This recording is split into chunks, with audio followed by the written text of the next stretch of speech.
Comment filmer l'oppression et la domination d'un peuple sur un autre? Comment filmer une violence, non seulement commise et organisée par son gouvernement et ses concitoyens, mais qui est également entièrement constitutive de ce pays et de son quotidien? Ces questions, Avi Mograbi, réalisateur israélien post-sioniste, se les pose depuis plus de 20 ans. Petit-fils du fondateur du Mograbi Cinéma à Tel Aviv, il s'oppose jeune à l'idéologie sioniste de ses parents. En 1982, alors réserviste, il refuse de prendre part à l'invasion du Liban et est emprisonné. Il réalise son premier court-métrage en 1989, Déportation. Violemment à charge contre les gouvernements successifs d'Israël, les films de Mograbi se distinguent par une mise en scène refusant l'opposition fiction-documentaire. S'il s'inscrit bien dans une perspective que l'on appellerait documentaire, dont l'objectif est la captation du réel, celle-ci s'insère souvent dans une narration et une logique plutôt fictionnelle. Il affectionne particulièrement l'autofiction, et se met régulièrement en scène avec ses producteurs ou chez lui, face caméra, parlant parfois de sa femme qu'il aime interpréter à l'occasion. Cette mise en scène, faussement autobiographique, dans laquelle Mograbi se montre, est un autre, un je, un Mograbi personnage, une deuxième identité créée à partir de lui-même, appartenant au film avec laquelle lui, Avi Mograbi le réalisateur, autant que nous, spectateurs, dialogueront. Car lors d'autres scènes, que l'on appellerait plutôt documentaires, il affichera plus aisément sa vraie personnalité derrière ou face caméra, par exemple lorsqu'on le voit parler à des citoyens israéliens, parfois dans des accès de colère. זרקו לפני שאני הייתי, והנה אני עדיין פה והם הלכו. אז תרגע. דבר ראשון תרגע, ברק. כרגע, הנוכחות שלך כאן מפריעה. אבל אין אף אחד עכשיו. מפריעה לתפיסה של הגדר מבחינתי, אז אני לא רוצה שאתה תהיה כאן, תודה רבה לך. תודה רבה לך. רגע. סבא, תודה רבה לך. אדוני, לא, אני עדיין אזרח, אתה תדבר איתי. אני לא צריך לדבר איתך. אתה לא צריך לדבר איתי, אני לא הולך, מה תעשה? כן תלך.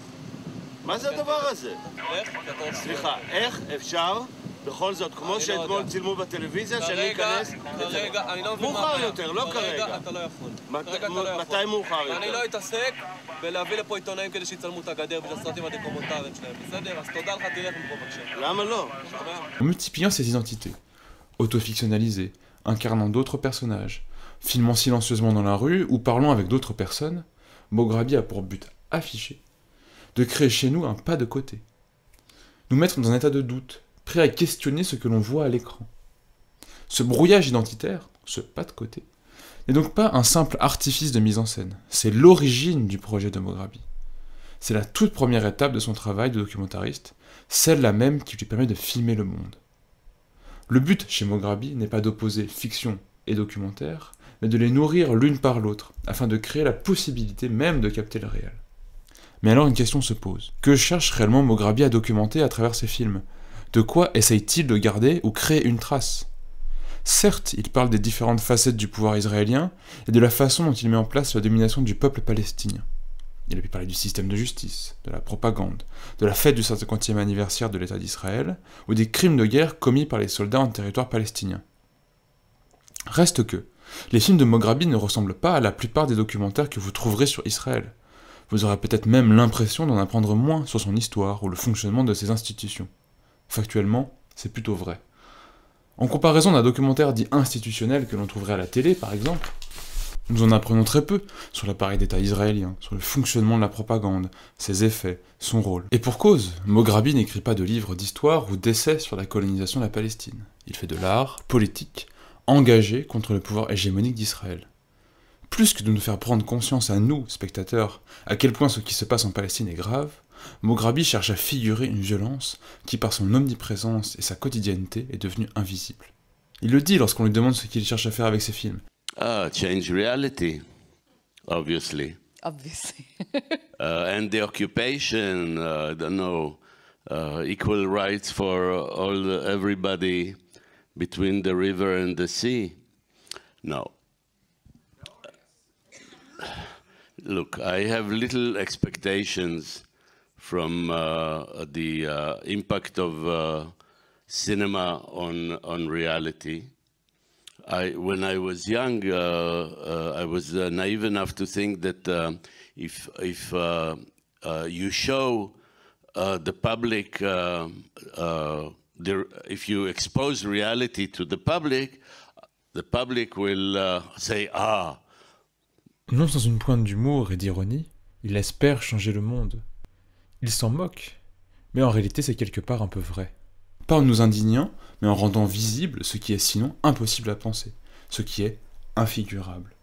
C'est-à-dire qu'il cherche à figurer la violence de l'État d'Israël, invisibilisée par la propagande et l'idéologie sioniste qui consiste à naturaliser la présence de l'État d'Israël en Palestine et la domination des Palestiniens. Alors, il faut le livre de Sandra Hubert maintenant. Il est où? Ça tourne à l'image. Cette lecture des films de Mograbi et les deux concepts de figurable et d'infigurable, je les emprunte à l'autrice Sandra Hubert et son livre « Défaire voir, littérature et politique ». Si Hubert s'intéresse, elle, uniquement à la littérature, nous allons voir que ces théories peuvent être adaptées aux questions cinématographiques. Dans un premier temps, Hubert opère un déplacement, ou plutôt une rectification dans la définition de ce qu'on appelle l'art politique ou engagé. Selon Hubert, la littérature, comme ce que tous les humains fabriquent entre eux, est engagée dans l'ordre politique d'où elle procède. Soit elle s'accorde avec lui, auquel cas elle sera engagée pour l'ordre hégémonique, soit elle s'oppose à lui, et dans ce cas elle sera engagée contre l'ordre hégémonique. Elle soulève. Hubert soulève que les termes engagés ou politiques ne recouvrent pas une réalité très exhaustive, et par corollaire, il ne suffit pas qu'une œuvre soit désignée ou se désigne elle-même comme politique pour qu'elle ait de quelconques effets contre-hégémoniques. Par conséquent, il ne suffit pas qu'une œuvre soit désignée ou se désigne elle-même comme politique pour qu'elle ait de quelconques effets contre-hégémoniques. Il ne suffit pas qu'une œuvre se dise contre-hégémonique pour qu'elle le soit. Pour cela, il faut que sa forme, ce qu'on appelle en littérature le style ou la mise en scène en cinéma, s'oppose à l'ordre hégémonique. C'est-à-dire que le film, ou l'œuvre en général, doit travailler à travers ce que Hubert appelle des figures, à l'émergence de nouvelles formes, qui s'opposent aux vieilles formes, dans lesquelles on ne produit que la continuation du même ordre politique. Ce que Hubert dit, pour produire du contre qui ne soit pas un compartiment du pour, il faut construire non pas de la représentation mimésis, mais une figure. Qu'est-ce qu'une figure? C'est une autre découpe des éléments du monde, et par-dessus tout, leur agencement, leur présentation dans une autre mise en rapport. En somme, l'ordre hégémonique propose sa découpe, son organisation, ce que Jacques Rancière appelle un partage du sensible, que les œuvres d'art littéraire ou cinématographique reconduisent ou disjonctent. Une œuvre, si elle se veut puissamment contre-hégémonique, doit proposer à cet ordre hégémonique ce que Hubert appelle des redispositions, qui s'opposent au système d'évidence. Pour comprendre, pensez patriarcat, méritocratie, ou tous les lieux communs ou les clichés racistes, classistes, transphobes que vous avez pu entendre, intégrer, et à un moment donné vous avez lu ou vu quelque chose et ça vous a fait faire comme « j'avais jamais vu ça comme ça ».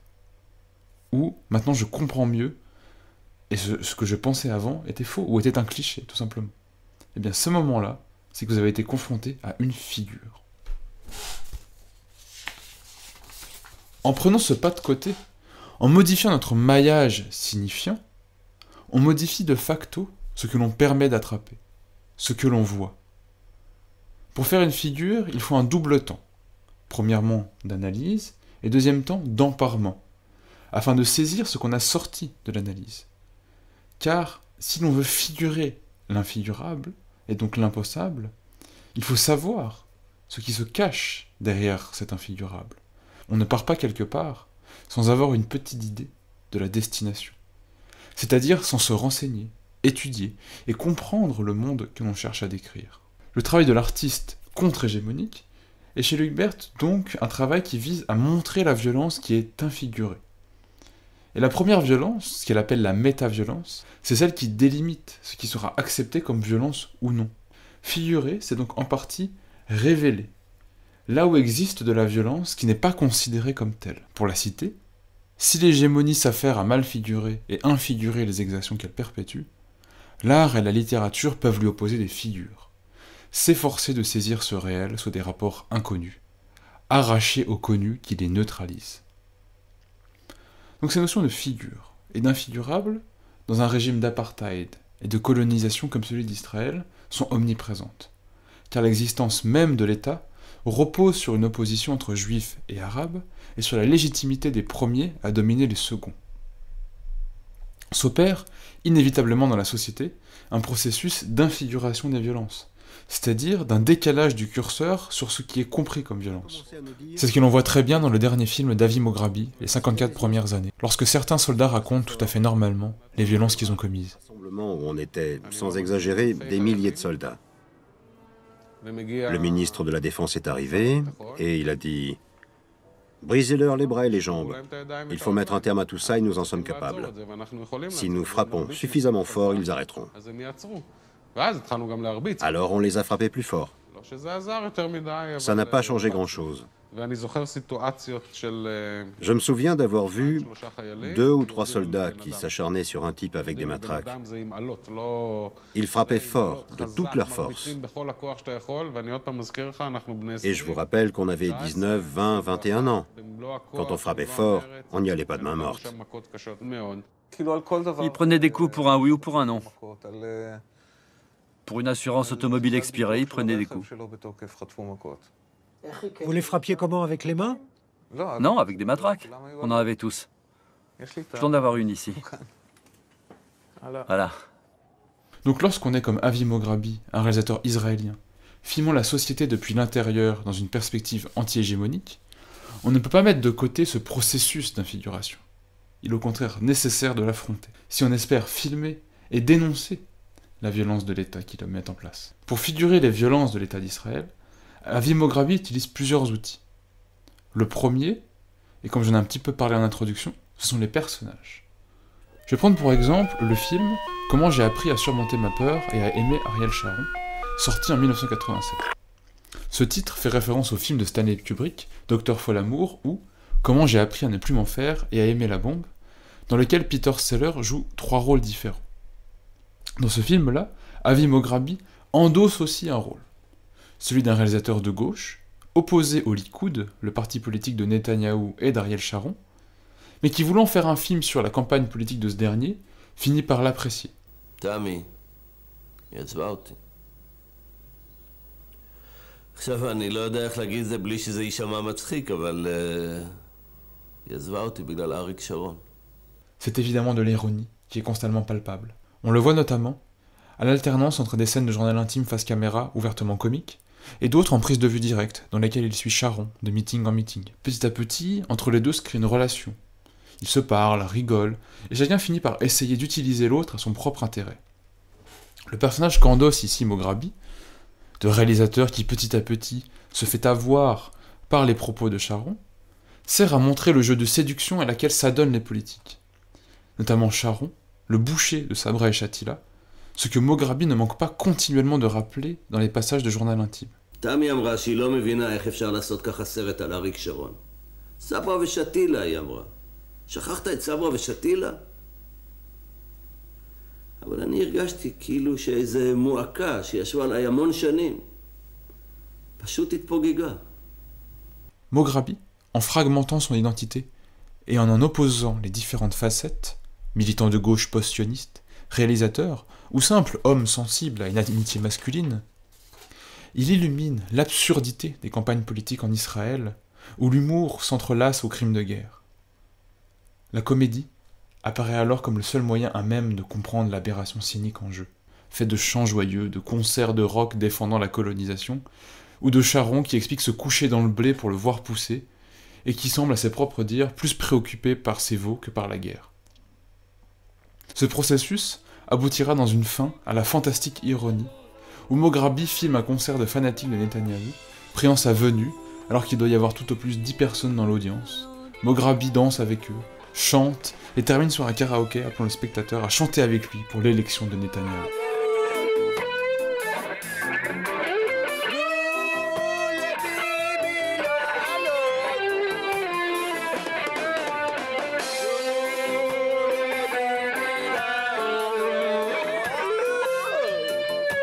Les personnages sont le premier outil qu'utilise Mograbi, mais ce n'est pas le seul. Il aime particulièrement articuler ses personnages au principe du film en train de se faire. Par exemple, le film sur Ariel Sharon commence par la série d'appels que Mograbi doit faire pour espérer avoir accès à l'agenda du politicien. Un autre exemple, dans Bon anniversaire Mr. Mograbi, Mograbi met en scène son producteur, qui se joue lui-même, lui demandant de réaliser un documentaire, celui que nous sommes en train de voir, sur les festivités du 50e anniversaire de la création d'Israël, qui auront lieu par hasard le jour de l'anniversaire de Mograbi. Parallèlement à ce premier film, il y en a un deuxième qui est construit, lorsqu'un producteur palestinien l'appelle et lui demande d'en faire un autre pour commémorer, cette fois-ci, les 50 ans de la Nakba, qui, à la grande surprise de Mograbi, tombe également le même jour. Sûrement une pure coïncidence. Là où les multiplications des identités nous mettaient en garde et nous forçaient à naviguer tout un tas de faux semblants, ce procédé, en tandem avec celui des personnages, met de l'avant l'impossibilité même de capter le sujet qu'on lui demande. En nous rappelant sans cesse l'objet du film en cours, la cérémonie ou la Nakba, il met en lumière tout d'abord son aspect construit et subjectif. Deuxièmement, les détours qu'il semble prendre nous apparaissent d'autant plus flagrants, et en même temps d'autant plus pertinents, car il s'éloigne du sujet, mais il finit toujours par retomber dessus par un bord inattendu. En affichant le processus de création du film, il incarne le pas de côté dont parle Lubert. Il part d'un sujet clair et simple, le 50e anniversaire, mais il ne fait que prendre des détours, ce que ses producteurs n'arrêtent pas de lui rappeler, le forçant continuellement à se recentrer. Il met alors paradoxalement plus de l'avant que c'est au prix de détours qu'il arrive à montrer la violence. Avec ce procédé, il montre également que faire un film sur les violences organisées et commises par l'État d'Israël, et de facto une partie des Israéliens, n'est pas une évidence, n'est pas un donné. C'est un projet en constante construction, auquel on oppose une résistance. Le geste de Mograbi est donc de montrer cette violence dans laquelle son film émerge. La résistance que l'on oppose à son film en train de se faire. Et encore plus, c'est à cette condition même qu'un film anti-hégémonique peut exister en Israël en figurant ce qui l'empêche d'exister.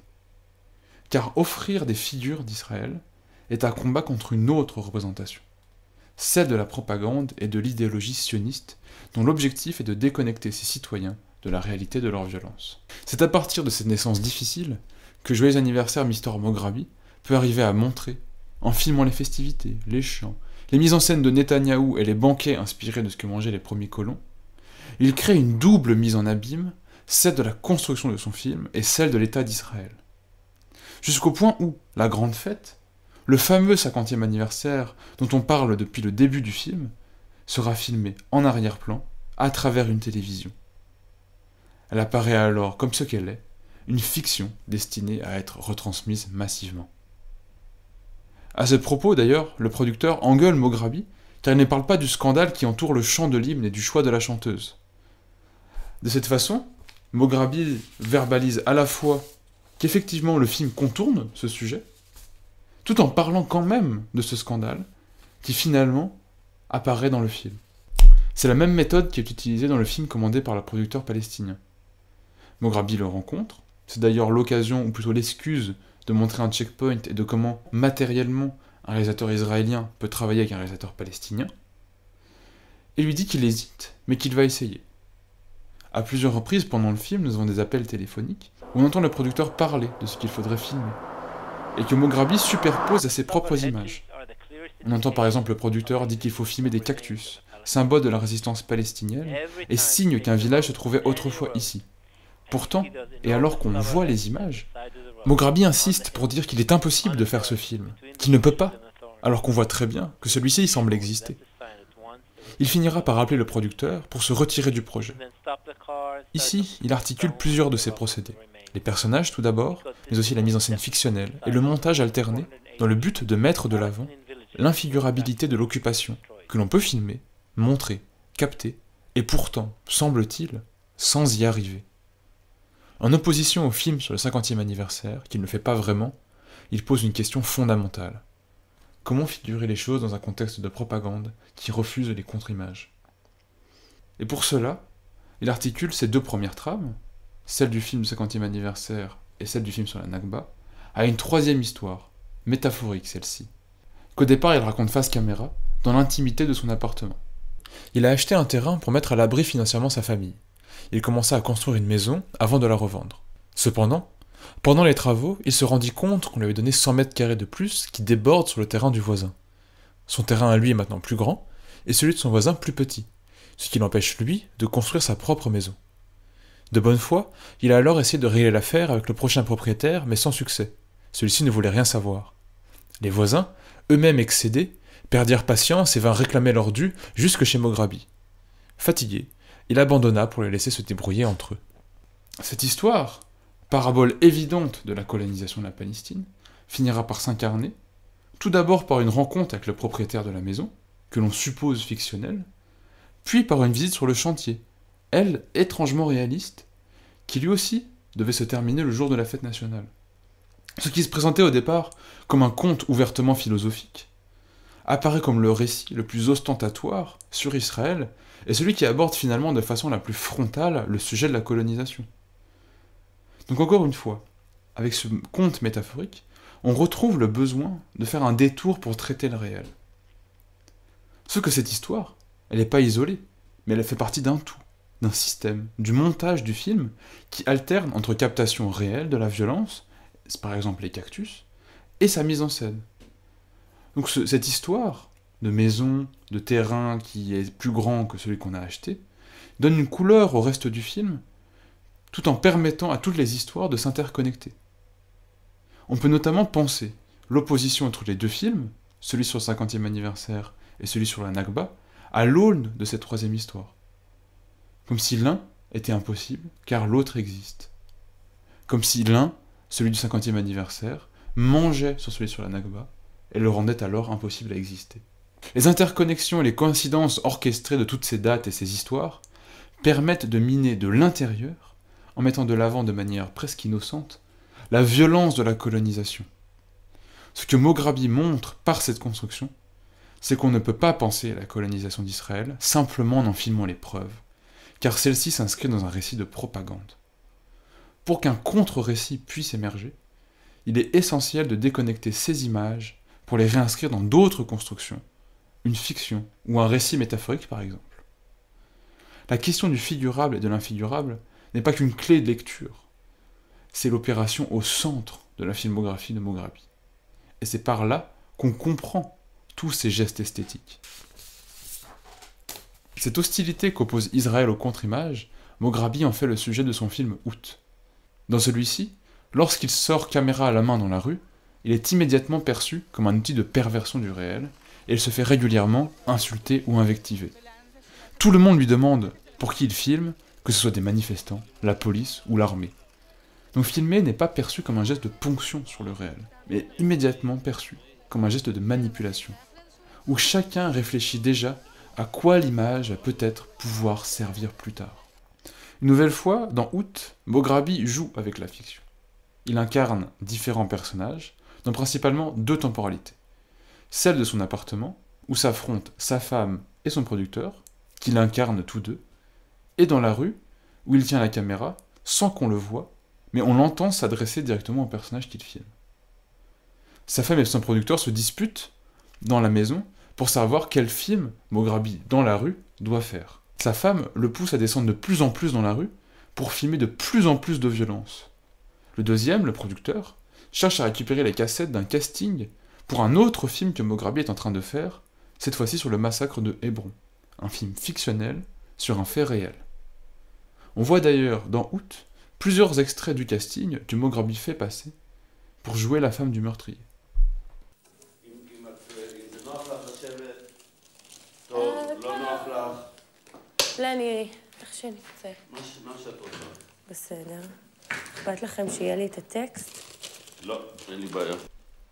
Le choix du massacre de Hébron n'est d'ailleurs pas anodin compte tenu de sa charge symbolique. Pour rapidement expliquer ce qu'est le massacre d'Hébron, c'est en 1994, Baruch Goldstein, un Israélien, tue 29 Palestiniens et en blesse 125 dans une mosquée, à Hébron, en hébreu, ou Al-Khalil en arabe. C'est une très ancienne ville palestinienne située en Cisjordanie occupée. C'est une ville sainte pour les trois religions, chrétiens, musulmans et juifs. En raison de la présence du tombeau des patriarches, ou dans la religion musulmane, la mosquée d'Ibrahim, c'est là où serait enterré Abraham, et c'est là où Baruch Goldstein fit son massacre. Aujourd'hui encore, la ville est majoritairement habitée par des Palestiniens et une petite minorité de colons israéliens. C'est depuis longtemps un lieu d'affrontement très fort entre Palestiniens et Israéliens, compte tenu de la charge religieuse de la ville, où ont eu lieu plusieurs attentats et massacres, notamment contre des civils israéliens.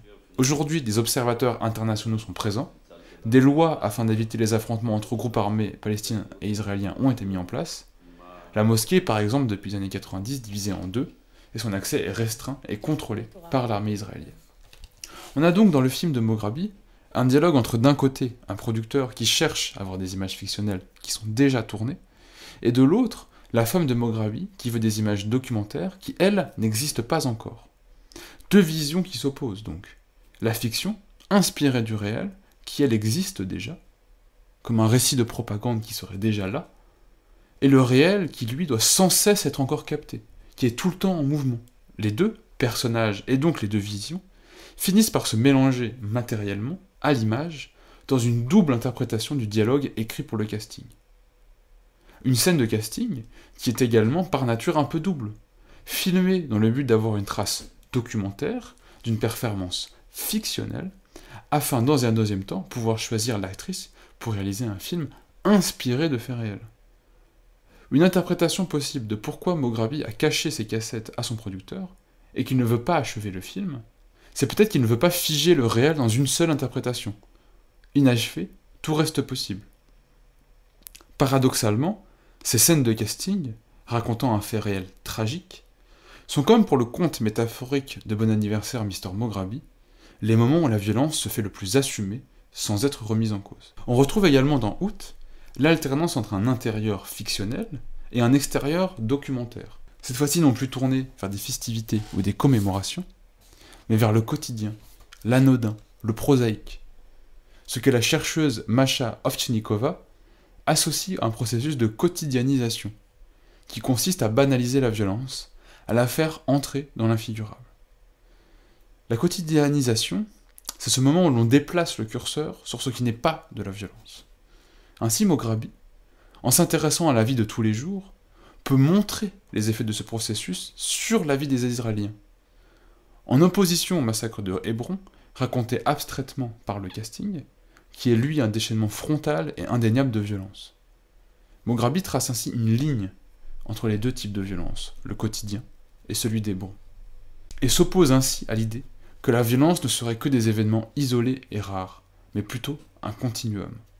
Il montre que l'histoire de la colonisation de la Palestine n'est pas qu'une série d'événements ponctuels commis par quelques fanatiques, mais un système de violence. L'événement est fictionnel, la violence, elle, est documentée. Une scène qui montre parfaitement ce processus de quotidianisation, c'est celle où Moghrabi filme un groupe d'activistes sionistes qui se déguisent en arabes pour faire peur aux Israéliens dans la rue. Derrière, d'autres activistes passent et expliquent que c'est ce qui risque d'arriver bientôt. Moghrabi filme, lui, les réactions des passants en état de choc. D'un côté, on voit très bien la mise en fiction de l'oppression par l'oppresseur, qui a besoin de réactiver la peur au moyen d'une mise en scène fictionnelle. De l'autre, il montre de façon presque pure l'invisibilisation de la violence coloniale. Les gens sont choqués, outrés, terrorisés par cette mise en scène et par le sentiment de peur que cela provoque en eux. C'est pour eux de la violence, et ça ne fait aucun doute.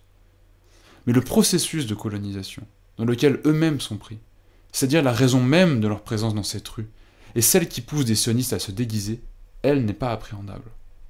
Il n'y a pour eux pas de violence. Cette séquence se termine par un groupe d'enfants proférant des insultes racistes, marque de l'infiltration jusqu'au plus profond de l'habitus israélien de la colonisation.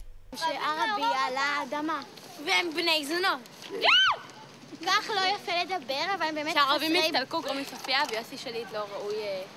צריך לשרוף אותה!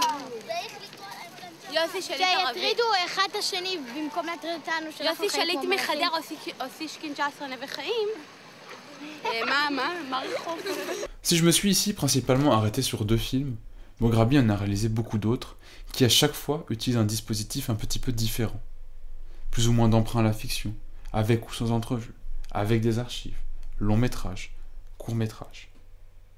Par exemple, dans Un jardin, je suis entré, réalisé en 2011, il propose un rapport différent entre documentaire et fiction, moins ostentatoire, peut-être plus apaisé que dans les films dont je viens de vous parler. Dans celui-ci, il rencontre Ali, un ami palestinien qui vit à Jaffa, à Tel Aviv, et avec qui ils discutent de leur passé. Tout d'abord celui de Avi, de ses parents partis de Damas pour le Liban, puis pour Tel Aviv, de leur mercerie, de son père qui était dans l'Irgun, une milice nationaliste juive, qui devint par la suite le Likoud. Il parle aussi de la vie de Ali, de ses parents, qui ont fui leur village de Safouria pendant la Nakba, aujourd'hui une colonie israélienne qu'on appelle Tzipori. D'un côté, on y retrouve l'envie de montrer le film en train de se faire, notamment lorsque Avi présente à Ali le projet.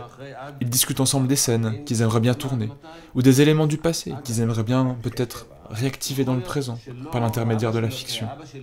Ou encore, à un moment donné, les deux hommes expliquent à Yasmina, la fille d'Ali, le principe du film, et lui disent que chacun joue son propre rôle, et qu'elle aussi, si elle veut, pourra jouer son propre rôle. Ce fond méta, toujours présent mais qui reste discret, aboutit lors d'une scène où ils retournent tous ensemble, avec le frère d'Ali, à Safouria, pour essayer de retrouver les traces de leur maison détruite pendant la Nakba. Si au début tout semble naturel, et être dans une scène plutôt documentaire, petit à petit un doute commence à s'installer. Ali reconnaît immédiatement le terrain de la maison, alors que sa famille est partie lorsqu'il avait 2 mois. Son frère, lui, ne reconnaît rien alors qu'il est plus âgé. Puis, ils arrivent tous ensemble à un parc à enfants, et là, ils découvrent un panneau disant qu'il est interdit aux étrangers d'y jouer.